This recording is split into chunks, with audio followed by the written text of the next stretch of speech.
اور بعض روایتوں سے معلوم ہوتا ہے کہ کسی آیت کا صحیح تلفظ جاننے کی کوشش کر رہے تھے کہ اللہ کے رسول اس کو ہم کس طرح سے پڑھیں. یہ بات پوچھنے کے لیے بے تکلف آ کر انہوں نے بات شروع کر دی. حضور اکرم صلی اللہ علیہ وسلم کو یہ بات ناگوار ہوئی اور حضور اکرم صلی اللہ علیہ وسلم نے ان کی بات کا کوئی جواب نہیں دیا, تھوڑا سا اعراض کیا. لیکن اللہ تعالیٰ کو یہ بات بھی پسند نہیں آئی. نبی کی شان بلند کے لحاظ سے یہ بات مناسب نہیں تھی کہ حضور اکرم صلی اللہ علیہ وسلم ایک ایسے آدمی کی طرف سے بے رخی برتیں جو اسلام کو مانتا ہے, اس کی اہمیت کو سمجھتا ہے اور طلبگار ہے.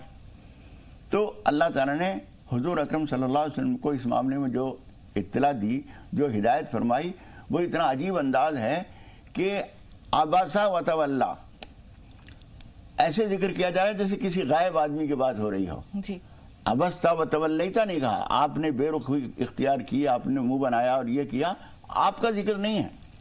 اس میں مفسرین یہ کہتے ہیں کہ اس میں حضور اکرم صلی اللہ علیہ وسلم کے مقام بلند کی بھی رعایت ہے, یعنی آپ سے تو اس کی توقع ہی نہیں ہے. ایک آدمی ہے کوئی, توجہ بھی دلائی جا رہی ہے تو محبوب کو دلائی جا رہی ہے, اس لیے الفاظ کا انتخاب ان کے احترام برقرار رکھتے ہوئے, اور پھر بعد میں ایسا بھی ہے کہ بعد میں رخ مخاطب کا انداز بھی اختیار کر لیا گیا. عبسہ و تولا, اس نے رخ پھیر لیا, منہ بنا لیا, تیوریاں چڑھا لی. ان جاءہ الاعمیٰ, اس بات کی وجہ سے کہ اس کے پاس ایک اندھا آدمی آیا ہے. وما یدریک لعلہ یزکی, اور آپ کو کیا خبر کہ ہو سکتا ہے وہ بات مان لے, سمجھ لے. تو یہ انداز آپ کو اختیار نہیں کرنا چاہیے تھا. وما یدریک لعلہ یزکی او یذکر فتنفعہ الذکریٰ, اور وہ نصیحت حاصل کرے, اس نصیحت سے اس کو فائدہ ہو. اما من استغنی فانت لہ تصدی, اور جو لوگ بے رخی برت رہے ہیں آپ ان کے پیچھے پڑے ہوئے ہیں. بعض مفسرین نے بڑی عمدہ ایک بات یہاں یہ بھی کہی ہے کہ یہ ڈانٹ اصل میں حضور اکرم صلی اللہ علیہ وسلم کو نہیں پڑ رہی ہے, ان لوگوں کو پڑ رہی ہے جو لوگ بیٹھے ہوئے ہیں اور بے رخی سے بات سن رہے ہیں, بات سننے کے لیے تیار نہیں ہے, ماننا نہیں چاہتے, اور وہ یہ سمجھ رہے ہیں کہ ہمارے اسلام لانے سے اسلام کو کچھ ترقی ہو جائے گی. اپنا احسان سمجھ رہے ہیں اسلام پر. اور فائدہ کس کو ہوتا ہے؟ جو بات کے لیے اپنے آپ کو محتاج سمجھے, جو یہ سمجھے کہ میری محتاج ہے یہ بات, میرا محتاج ہے یہ پیغام, میرا محتاج ہے یہ پروگرام, اس آدمی سے کبھی فائدہ نہیں ہوگا. اس لیے وہ یہ کہتے ہیں کہ یہ ڈانٹ اصل میں حضور اکرم صلی اللہ علیہ وسلم کو نہیں پڑ رہی ہے, بلکہ ان کو کہا جا رہا ہے ان کے پیچھے لگے ہوئے ہو, انہیں سمجھانا چاہتے ہو. کیا مطلب؟ یہ سمجھنے والے ہیں. بظاہر کہا جا رہا ہے حضور اکرم صلی اللہ علیہ وسلم کو, لیکن ڈانٹ اصل میں ان پہ پڑ رہی ہے کہ کس پتھر پہ سر مار رہے ہو. بالکل ماں صاحب, اور وہ لوگ تو آئے ہی اس لیے تھے کہ رسول پاک صلی اللہ علیہ وسلم سے بحث و مباحثہ کریں. ان کے دل تو اتنے سخت ہو چکے تھے کہ ایمان کی شمع وہاں روشن ہو ہی نہیں سکتی تھی. لیکن رسول اللہ صلی اللہ علیہ وسلم پر امید تھے کہ شاید اللہ تعالیٰ دلوں میں جگہ پیدا کر دے. وہ سن رہے تھے تو سننے کا ایک مقصد یہ نہیں ہوتا, کبھی کبھی اس لیے سنتا ہے آدمی کہ اس نے جو بات کہی اس کی کاٹ میں کیا کروں, اس لیے سنتا ہے, ماننے کے طور پر نہیں ہوتا. یہاں ایک بات اور سمجھنے کی ہے, وہ یہ کہ حضور اکرم صلی اللہ علیہ وسلم کا وہ اعراض اور آپ کے ان کے آنے پر حضور کی ناپسندیدگی اس معنی کرنی تھی کہ اس کو کوئی غیر اہم سمجھا تھا. یہ غیر اہم شخصیت نہیں تھے, قریش میں سے ہی تھے, اور حضرت خدیجہ الکبریٰ رضی اللہ تعالیٰ عنہ کے پھوپھیزاد بھائی تھے. حضور اکرم صلی اللہ علیہ وسلم کے برادر نسبتی ہیں. ام مکتوم جو ان کی ماں ہیں, وہ خویلد جو حضرت خدیجہ کے والد ہیں ان کی بہن ہیں. اس لیے کسی غیر اہم کے طور پر ان کو نظر انداز نہیں کیا تھا, بلکہ سوچا یہ تھا جہاں تک معلوم ہوتا ہے کہ یہ تو اپنے آدمی ہیں, بعد میں بھی سمجھا لیں گے, ان کو کسی وقت بتا دیں گے. یہ لوگ بار بار نہیں ملتے ہیں اور بار بار ان سے اکٹھے بات کرنے کا موقع کم ملتا ہے, اس لیے حضور اکرم صلی اللہ علیہ وسلم نے اسلام کے مفاد میں ان سے بات کرنا مناسب سمجھا. یہاں ایک بات یہ بھی سمجھنے کی ہے کہ آدمی کبھی ایک آدمی دو بیمار ہیں, یہ بھی ایک بیمار ہیں, سوال چاہتے ہیں, یہ چند لوگ بھی ہیں یہ بھی بیمار ہیں, اور یہ بیماری زیادہ سخت ہے. ایک آدمی ہیضے کا مریض ہے, ایک آدمی نزلے کا مریض ہے. ڈاکٹر کو توجہ دونوں پہ کرنی ہے, لیکن ہیضے والے پہ جلدی دھیان دینا ہوگا, نزلے والے کو اتنا سنگین معاملہ نہیں ہے. اس لیے ان کو حضور اکرم صلی اللہ علیہ وسلم نے بات کے لیے رکھا, ان کو ترجیح دی. لیکن پروردگار نے جو ترجیح دی وہ اس بات کو کہ ایک آدمی میں طلب ہے, ایک آدمی بیمار ہے لیکن وہ اپنی شفا بھی چاہتا ہے, کم بیمار ہے لیکن شفا کے لیے متمنی ہے, متفکر ہے. ایک وہ ہے بہت سخت بیمار تو ہے لیکن دوا کی اسے تمنا نہیں ہے, آپ کی خدمات سے فائدہ اٹھانا نہیں چاہتا. اس لیے آپ کو ان پر دھیان نہیں دینا چاہیے، ان پہ دھیان دینا چاہیے۔ بالکل، یہاں یہ بھی ہے مولانا صاحب، حضرت عائشہ رضی اللہ تعالیٰ عنہ فرماتی ہیں کہ اس سورہ کے نزول کے بعد رسول پاک صلی اللہ علیہ وسلم کو جب اللہ تعالیٰ نے توجہ دلائی حضرت ام مکتوم کے بارے میں، ابن ام مکتوم کے بارے میں، تو وہ جب آیا کرتے تھے رسول پاک بہت محبت سے، شفقت سے ان کا احترام فرماتے تھے، اور شہد اور نیمبو یہ ان کا ایک طرح سے روزینہ تھا، مقرر ہو گیا تھا، وہ جب آتے تھے ان کی ضیافت ہوتی تھی۔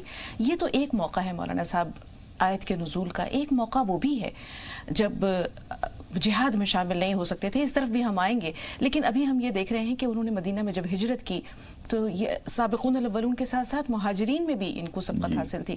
رسول پاک صلی اللہ علیہ وسلم نے ان کو مؤذن بھی مقرر کیا تھا، گرچہ نابینا تھے، اور رمضان میں عام دنوں میں بھی حضرت بلال جو ہیں وہ اگر اذان کہتے تھے تو یہ اقامت کہتے تھے، اگر یہ اذان کہتے تھے تو وہ اقامت کہتے تھے، اور لوگوں کا کہنا یہ ہے کہ رمضان میں حضرت بلال کے جو ہے وہ کہنے پر سحری کا جو ہے وہ اہتمام شروع ہوتا تھا، اور جب حضرت عبداللہ ابن ام مکتوم اقامت کہتے تھے تو لوگ کھانا پینا ترک کر دیا کرتے تھے۔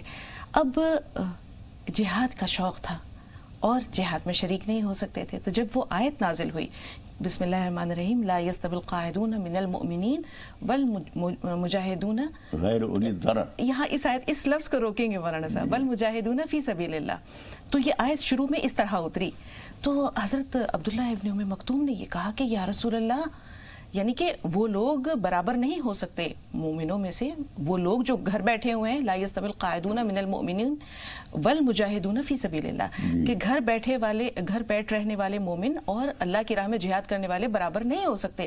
تو انہوں نے رسول پاک سے کہا کہ یا رسول اللہ میں تو نابینا ہوں، اللہ سے فریاد کی اللہ میرے حق میں کوئی معاملہ اتاریے۔ حضرت زید بن ثابت ابھی یہ آیات کو نقل کر رہے ہیں، رسول پاک سے سن کر لکھ رہے ہیں، حضرت جبریل امین نازل ہو جاتے ہیں، ایک ٹکڑا آیت کا بڑھا کر ان کی معذوری کی رعایت کر دی گئی، غیر اولی الضرر، یعنی وہ لوگ جو بنا کسی تکلیف کے ہیں، کسی تکلیف میں مبتلا ہیں، کسی معذوری کے بغیر کوئی آدمی اگر بیٹھ رہتا ہے اور دین کی جد و جہد میں حصے دار نہیں ہوتا ہے تو ان کے اوپر عتاب ہے، لیکن جو ضرر میں ہیں، جو نابینا ہیں، کوئی ٹانگ سے معذور ہیں، کسی اور طرح سے کوئی کمزوری ہے، بیمار ہیں، ان کے لیے گویا یہ حکم نہیں ہے۔ اس طرح سے ان کی بے قراری کے نتیجے میں بہت سارے معذورین کے لیے ایک راستہ کھل گیا۔ بالکل، اور فتح مکہ کے موقع پر آپ یہ دیکھیں مولانا صاحب کہ گرچہ نابینا ہیں لیکن رسول اللہ صلی اللہ علیہ وسلم نے اپنا نگراں وہاں مقرر کر دیا، ان کو نائب بنا کر کے باقی لوگوں کے ساتھ گئے۔ اب جہاں تک ان کے نابینا ہونے کا سوال ہے، اور ایک طرف شوق جہاد بھی ہے، دوسری طرف نماز میں مستعدی بھی ہے، ان کا گھر جو تھا وہ مسجد نبوی سے تھوڑی مسافت پر تھا، لیکن کہتے ہیں کہ ایک بار رسول پاک صلی اللہ علیہ وسلم کے پاس آئے اور کہا یا رسول اللہ میں بوڑھا آدمی ہوں، نابینا ہوں، اور مجھے کوئی ساتھ لانے والا نہیں ہے مسجد میں، میرے لیے کوئی رعایت ہے؟ تو رسول پاک صلی اللہ علیہ وسلم نے فرمایا کہ اذان کی آواز آتی ہے؟ تو انہوں نے کہا ہاں آتی ہے۔ اچھا، اور بیچ میں یہ بھی بتاتا چلوں کہ اذان کی آواز آتی ہے کہ مطلب لاؤڈ اسپیکر والی اذان تو بہت دور تک پہنچتی ہے، ایک آدمی جو کھڑے ہو کر اپنی اصل آواز میں اذان کہہ رہا ہے وہ آواز تو بہت زیادہ دور تک نہیں، نزدیک پہنچتی ہے، اس کا مطلب یہ بہت زیادہ دوری نہیں ہے، اس لیے حضور اکرم صلی اللہ علیہ وسلم نے ان کے ساتھ وہ رعایت نہیں فرمائی کہ نہیں آ سکتے ہو۔ اس میں بھی ایک بات ذرا سا فرق یہ ہوتا ہے کہ ایک وہ نابینا آدمی ہے جو کہیں مہمانداری میں گیا ہوا ہے، راستے اس کے لیے اجنبی ہیں، اس کے لیے تھوڑا سا راستہ بھی چلنا مشکل ہے، لیکن ایک وہ آدمی اپنے وطن میں رہ رہا ہے، مدت سے اسی راستے پہ آتا جاتا ہے، نابینا ہے، لیکن اسے بالکل صحیح اندازہ ہے کہ کدھر سے جانا ہے، کدھر مڑنا ہے، اس لیے حضور اکرم صلی اللہ علیہ وسلم نے جو ان کو رعایت نہیں دی اس کی وجہ یہ تھی کہ وہ ان راستوں سے جانے پہچانے تھے، آشنا تھے، اس لیے ان کی رعایت کی ضرورت نہیں ہے، تم آ سکتے ہو تو آ جایا کرو۔ بالکل، پھر دوسرے موقع پہ حاضر ہوئے کہ یا رسول اللہ یہ جو راستہ ہے اس میں خاردار جھاڑیاں ہیں، اکثر اوقات ان کا لباس اس میں الجھ جاتا تھا اور بڑی مشقت سے یہ چھڑایا کرتے تھے، تو میرے لیے کوئی رعایت ہے؟ رسول پاک نے پھر وہی بات فرمائی، اذان کی آواز سنتے ہو؟ کہا کہ ہاں یا رسول اللہ، تو بولے تمہارے لیے بہتر ہے کہ تم مسجد میں آ کر نماز ادا کرو۔ پھر تیسری بار حاضر ہوئے، یا رسول اللہ یہاں تو درندے بھی ہیں، جنگل بھی ہے اور درندے بھی ہیں، اور اگر کسی نے مجھے نقصان پہنچا دیا تو رسول پاک صلی اللہ علیہ وسلم نے پھر وہی بات فرمائی کہ اذان کی آواز سنتے ہو؟ کہا کہ ہاں یا رسول اللہ، جھوٹ تو بولنا آپ نے سکھایا ہی نہیں ہے، اعتراف ہے کہ اذان کی آواز آتی ہے، تو کہا تمہارے لیے بہتر یہ ہے کہ تم مسجد میں آ کر نماز ادا کرو۔ تو یہاں مولانا صاحب ایک آپ سے جو رہنمائی لینی ہے یا ناظرین تک جو پہنچانی ہے کہ ایک شخص بوڑھا بھی ہے، نابینا بھی ہے، اس کو ساتھ لانے والا بھی کوئی نہیں ہے، راستہ بھی خاردار ہے، پیڑ پودے درخت بھی ہیں، اور درندوں کا خطرہ بھی ہے، پھر بھی رسول پاک صلی اللہ علیہ وسلم یہ فرماتے ہیں کہ مسجد میں آ کر نماز ادا کرو. کیا اس کا ایک بہت بڑا پیغام یہ ہے، اور ہم میں سے ہر شخص کو یہ سمجھنا چاہیے کہ کوئی آدمی کوئی بہانہ کر ہی نہیں سکتا. نابینا ہونے کا بہت بڑا بہانہ ہے، حقیقی ہے، وہ اس کو منظور نہیں کیا جا رہا ہے. بڑھاپا ایک معذوری، ایک سبب ہو سکتا ہے، اس کو منظور نہیں کیا جا رہا ہے. ساتھ آنے والا کوئی نہیں ہے، اس کو منظور نہیں کیا جا رہا ہے. اس کا مطلب یہ ہے کہ جب اتنی ساری معذوریوں کے باوجود بھی مسجد میں حاضر ہونا ضروری ہے جماعت کی نماز کے لیے، تو پھر کسی اور کے لیے تو کوئی رعایت ہو ہی نہیں سکتی. اس لیے مسجد میں حاضر ہو کے ہی ہر شخص کو نماز ادا کرنی چاہیے جماعت کے ساتھ. اور حضور اکرم صلی اللہ علیہ وسلم ایک دوسری حدیث میں بھی فرما چکے ہیں، لا صلاۃ لجار المسجد الا فی المسجد. مسجد کے پڑوس میں رہنے والے کو سوائے مسجد کی نماز کے کوئی نماز کی اجازت نہیں ہے، یعنی وہیں آ کر پڑھنی چاہیے. حضرت عبداللہ ابن ام مکتوم کو دی ہوئی حضور اکرم صلی اللہ علیہ وسلم کی یہ ہدایت ہم سب کے لیے ایک بہت بڑا پیغام ہے. ایک اور پیغام بھی ہے مولانا صاحب، گرچہ کہ اس پر عمل دشوار ہو جاتا ہے، لیکن پھر بھی پیغام تو پیغام ہے، اور کوشش کرنی چاہیے کہ اس پر عمل بھی کیا جائے. ام المومنین حضرت عائشہ رضی اللہ تعالیٰ عنہ رسول پاک صلی اللہ علیہ وسلم کے پاس بیٹھی ہیں. ام المومنین میں سے اور بھی کچھ ایک دو اور امہات المومنین وہاں موجود تھیں. حضرت عبداللہ بن ام مکتوم تشریف لاتے ہیں تو رسول پاک صلی اللہ علیہ وسلم کہتے ہیں کہ پردہ کر لو، یہ ایک طرف ہو جاؤ. تو حضرت عائشہ کہتی ہیں یا رسول اللہ وہ تو نابینا ہے. رسول پاک نے کیا فرمایا؟ افامیاوان انتما الا تبصرانہ، کیا تم دونوں بھی نابینا ہو، تم نہیں دیکھ رہی ہو؟ مطلب یہ کہ جہاں مرد کے لیے ضروری ہے کہ وہ خواتین کو دیکھنے سے احتیاط کرے، وہاں خواتین کو بھی احتیاط کرنی چاہیے کہ وہ مردوں کو نہ دیکھیں بغیر کسی شدید مجبوری کے، ان کی نظر نہیں پڑنی چاہیے. بالکل. اب آتے ہیں ان کے شوق جہاد کی طرف مولانا صاحب. کہتے ہیں کہ بار بار ان کے دل میں یہ تھا، شوق بھی تھا اور تڑپ بھی تھی کہ وہ جہاد میں شریک ہوں. تو تقریباً 14 ہجری کا واقعہ ہے، حضرت عمر فاروق کا دور خلافت ہے اور قادسیہ کی جنگ ہے. اور اس میں وہ کہتے ہیں کہ مجھے جانا ہے، مجھے جنگ میں جانا ہے، اور کہتے ہیں کہ مجھے آپ مسلمانوں کا جو جھنڈا ہے وہ میرے ہاتھ میں تھما دیجئے، مجھے پکڑائیے، میں پکڑوں گا. تو ایسے میں اللہ تعالیٰ ان کا وہ شوق اور جذبہ جہاد جو ہے اسے بھی پورا کر دیتے ہیں کہ اس میں ان کی شہادت بھی ہو جاتی ہے، اور وہیں پر ان کی وہ تمنا یا ان کی آرزو بھی پوری ہو جاتی ہے. تو یہاں کیا پیغام ہے مولانا صاحب؟ دیکھیے بہت بڑی چیز ہے یہ کہ آدمی کبھی کبھی تو جھوٹے عذر لے کر آتا ہے، یہاں سچے عذر ہیں، سچی مجبوریاں ہیں، لیکن جب تڑپ ہوتی ہے دل میں تو وہ کسی بہانے کو راستہ نہیں دیتی، کسی رکاوٹ کو نہیں سامنے آنے دیتی. یہاں پر ان کا شوق یہ بتا رہا ہے کہ میں جو کچھ کر کے گیا ہوں، تمام آنکھ والوں کے لیے ایک بہت بڑا پیغام ہے، تمام غیر معذور لوگوں کے لیے ایک بہت بڑا پیغام ہے کہ کسی معذور کو بھی راستہ نہ دیجیے، چاہے جائے کہ معذور نہ ہو اور پھر بہانہ کر دیں. اس لیے انہوں نے اپنی زندگی کا جو مشن بنایا تھا اس میں کسی رکاوٹ کو آڑے نہیں آنے دیا، نماز کے لیے آنے میں کوئی رکاوٹ نہیں. اور یہ پیغام انہوں نے حضور اکرم صلی اللہ علیہ وسلم کو ہدایات سے لیا تھا. جب انہوں نے مسجد میں جانے سے معذور نہیں قرار دیا تو انہوں نے کہا میں جہاد کے لیے بھی اپنے آپ کو معذور نہیں سمجھتا، ہر وہ کام میں کروں گا جو آنکھ والے سما کے اور ہاتھ پاؤں کے صحیح سلامت لوگ کرتے ہیں، میں بھی کسی طرح سے پیچھے نہیں ہوں. اور واقعتاً انہوں نے کر کے دکھایا. جو تجھ بن نجینے کو کہتے تھے ہم، سو وعدے کو اپنے وفا کر چلے. بالکل مولانا صاحب، موقع ملا تو انشاءاللہ اس موضوع پر اور بھی آپ سے رہنمائی لیں گے، لیکن 2 کالرز ہیں فون لائن پر، مزید انتظار مناسب نہیں ہے. اقبال بھائی پہلے آپ سے مخاطب ہیں، عرشیہ آپ سے بھی بات کریں گے، تھوڑا سا انتظار. جی اقبال بھائی. اقبال بھائی ہمیں سن پا رہے ہیں؟ ایسا لگتا ہے کہ رابطہ نہیں ہے. عرشیہ آپ فون لائن پر موجود ہیں؟ عرشیہ ہمیں سن پا رہی ہیں آپ؟ ایسا لگتا ہے کہ ان سے بھی رابطہ نہیں رہا. مولانا صاحب صحابی رسول ہیں، جلیل القدر صحابی ہیں، اور اللہ کو اتنے محبوب ہیں کہ ان کی شان میں جو ہے وہ آیات نازل ہو جاتی ہیں. تو ایک انسان کو صحابی تو ہونا ایک بہت بڑا شرف ہے ہی، سابقون الاولون میں ہونا شرف ہے ہی، دیگر ان کی خوبیاں اپنی جگہ ہیں، لیکن اللہ کی نظر میں اتنا محبوب ہو جانا کہ ان کے لیے آیات کا نزول ہو، یہ بہت بڑی بات ہے. ایسے گنے چنے لوگ ہیں کہ جن کی خاطر، جیسے ہم دیکھتے ہیں کہ وہ زہار پر حضرت خولہ جب آئی تھیں تڑپ لے کر، فریاد لے کر کہ یا رسول اللہ میرے شوہر نے مجھے طلاق دے دی ہے، میری عمر بھی اب ایسی نہیں ہے کہ میں دوسری شادی کر سکوں، میرے بچے ابھی چھوٹے ہیں، اللہ سے میرے حق میں کوئی دعا کیجیے.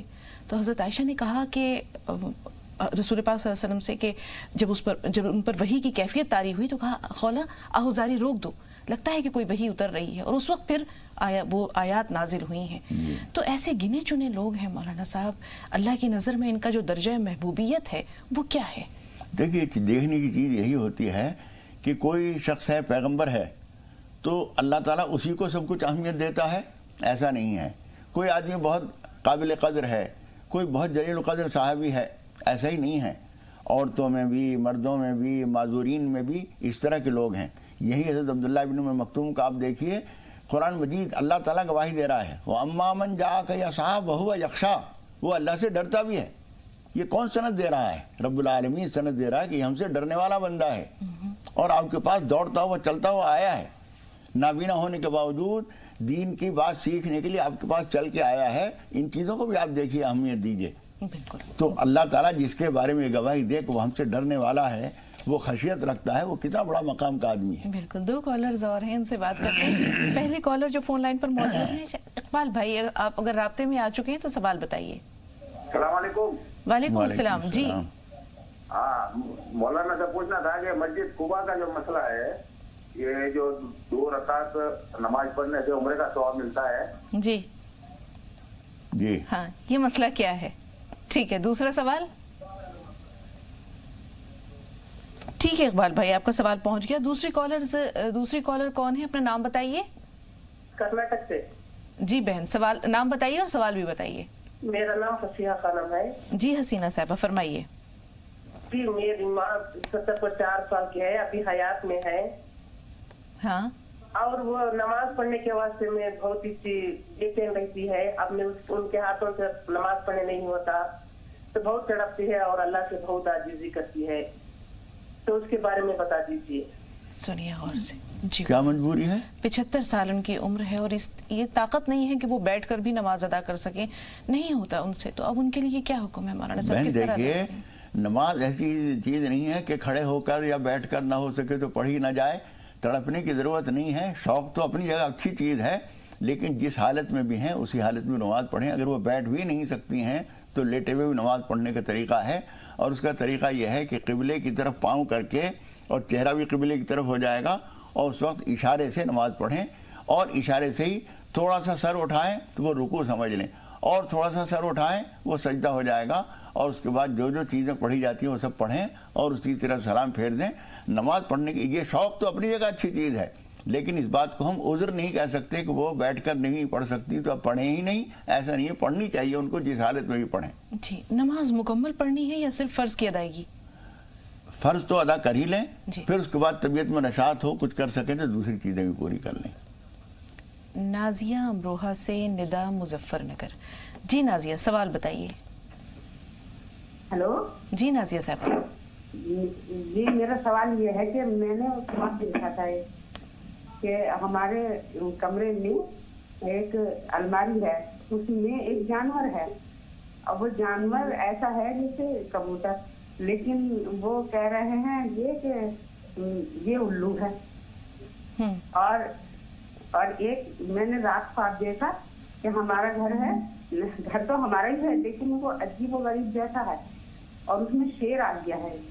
تو ایک شیر جو ہے وہ آنگن میں ہے, اور ایک ہمارے زینے میں ہے, مگر وہ کچھ کہہ نہیں رہا.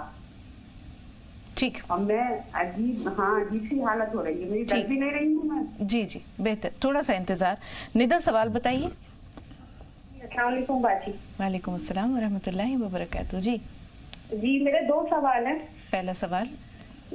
جی, ایک تو مجھے یہ پوچھنا تھا کہ منزل, فضائل اعمال اور دست زیور جو ہے پڑھنا ٹھیک ہے یا نہیں؟ سب منع کرتے ہیں آج کل پڑھنے کے لیے کہ نہیں پڑھنا چاہیے. ان چیزوں کے نام دہرائیے. ایک تو منزل کہا, دوسرے فضائل اعمال. منزل, ایک فضائل اعمال اور ایک بہشتی زیور. بہشتی زیور, ٹھیک, تھوڑا سا انتظار. دوسرا سوال. اور دوسرا سوال یہ ہے کہ میں نے خواب دیکھا تھا, خواب میں نے اپنا مائکے کا گھر دیکھا, اور اس میں نے بہت سارے بندر دیکھے تھے, جو پورے گھر میں ہمارے بندر تھے, اور جو میری سب سے بڑی بہن ہے ان کے اوپر چپٹ رہے تھے وہ بندر. ٹھیک ہے, یہ خواب کیا کہتا ہے مولانا صاحب؟ دیکھیے, ان کی بہن کے لیے اچھا نہیں ہے. یہ بندر جو ہیں وہ کچھ اوپری اثرات ہیں, کچھ گندی چیزیں ہیں. ان کو چاہیے کہ سورہ بقرہ پڑھیں, اور آیت الکرسی صبح شام کم از کم 3 دفعہ پابندی سے پڑھتی رہیں، انشاءاللہ تعالی حفاظت ہوگی۔ اور کچھ نہ کچھ صدقہ ضرور نکال دیں، اپنے رشتہ داروں میں کوئی بہت غریب کمزور حال آدمی ہو، خاموشی سے ان کو جتنی زیادہ سے زیادہ گنجائش ہو اتنا صدقہ دیں، انشاءاللہ تعالی یہ خطرہ ہے کوئی آنے والے وقت میں وہ ٹل جائے گا۔ اور جس نے خواب دیکھا ہے وہ بھی، اور جن کے بارے میں دیکھا ہے وہ بھی 2 کر کے 6 رکعت نماز پناہ پڑھیں، جس میں سورہ فاتحہ کے بعد پہلی رکعت میں سورہ فلق اور دوسری میں سورہ ناس پڑھی جاتی ہے۔ جی، اب کچھ کتابوں کا ذکر کیا ہے انہوں نے۔ دیکھیے، مسئلے مسائل کی کتابیں ہیں، ان کے پڑھنے میں کوئی حرج نہیں ہے۔ پہلی فضائل اعمال یا دوسری جو کتاب بتائی ہیں انہوں نے، وہ حدیث کی باتیں اس کے اندر نقل کی گئی ہیں، حضور اکرم صلی اللہ علیہ وسلم کے ارشادات نقل کیے گئے ہیں، اس کے پڑھنے میں بھی کوئی حرج نہیں ہے۔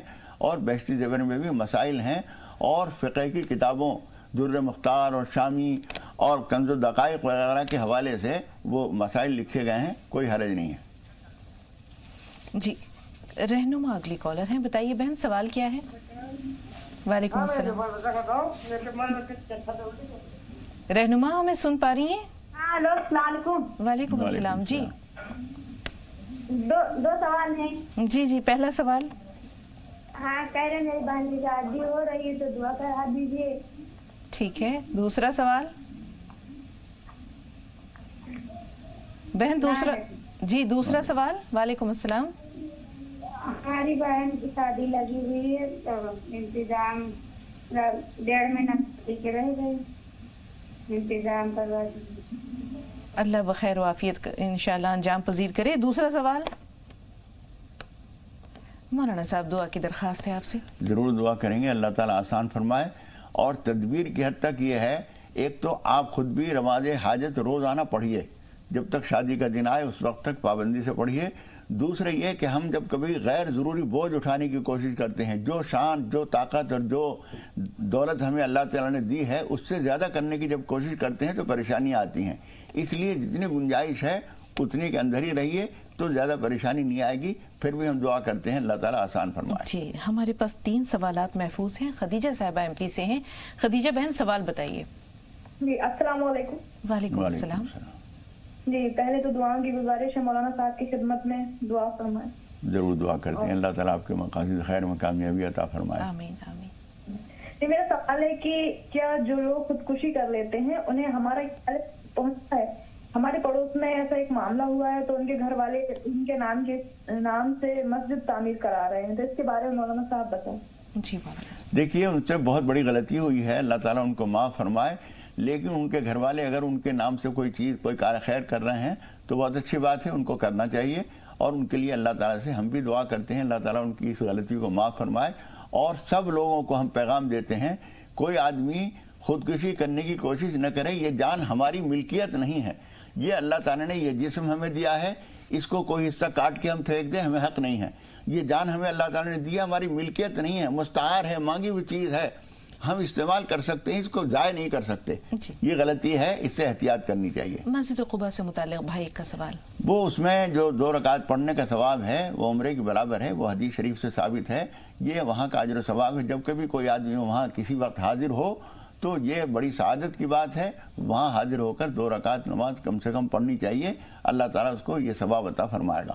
جی، نازیہ کے 2 سوال، جیسے انہوں نے بتایا کہ گھر میں جو المیرہ ہے اس کے اندر کبوتر ہے، کچھ کہہ رہے ہیں کہ یہ الو ہے، اسی طرح گھر میں شیر آ گئے، کچھ کہہ نہیں رہے ہیں لیکن گھر میں شیر ہیں۔ دیکھیے، الو کے بارے میں حالانکہ قرآن حدیث سے ایسی کوئی بات ثابت نہیں، لیکن الو کے بارے میں نحوست کا احساس ہے بہت زیادہ، اور عربوں میں بھی تھا یہ، اور ہندوستان میں بھی، اور ہر جگہ الو کو منحوس جانور سمجھا جاتا ہے، لیکن ایسا ہے نہیں۔ بہت ساری چیزوں میں وہ مفید بھی سمجھا جاتا ہے، لیکن شیر جو آیا ہے وہ خطرہ ہے۔ اس کے لیے آپ کو وہی نماز پناہ پڑھنی چاہیے، کچھ صدقہ نکال دینا چاہیے، اور رات کو سوتے وقت آیت الکرسی پڑھ کر اپنے اوپر دم کر کے سویا کریں۔ جی، اس دوران کے کچھ اور کالز ہم تک پہنچے مولانا صاحب۔ حفاظت، بلیات سے حفاظت کے لیے کوئی دعا یا وظیفہ؟ دیکھیے، ایک تو آدمی کا پاک صاف رہنا یہ خود ایک بہت بڑا ہتھیار ہے، تو اس لیے جب ہم سوئیں تو کوشش کیجئے کہ باوضو سویا کریں۔ حالانکہ آنکھ بند ہوتے ہی جب نیند آئے گی تو وضو تو ختم ہو جائے گا، لیکن جب ہمیں نیند آئے اس وقت میں ہم باوضو ہوں تو بہت اچھا ہے۔